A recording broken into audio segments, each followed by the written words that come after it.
اخواتي بقى قبل ما نبدا الحلقه بتاعتنا ما تنسوش كده تصلوا على النبي عليه الصلاه والسلام. الواد طلب مني واحد ايس اوريو، تعالوا كده ما نعمله مع بعض ونشوف بيتعمل ازاي. اسهل حاجه ممكن نقدر نعملها في البيت. اول حاجه هنجيب الايس كريم بتاعنا الفانيليا وهنحطه في الخلاط 3 بولات ايس كريم من الفانيليا.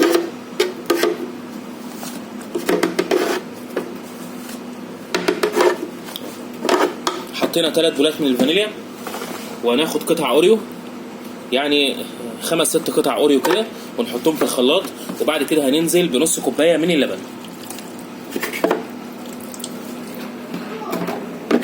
هنغطي وهنسيبه يضرب لمده 10 ثواني.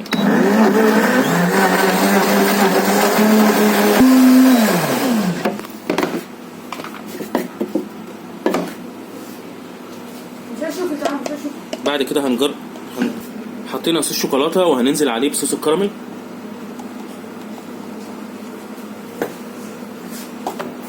بعد كده هننزل بالايس اوريو.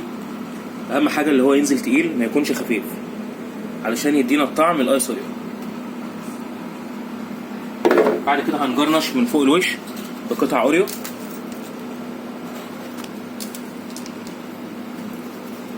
وننزل بصوص كراميل وصوص شوكولاته.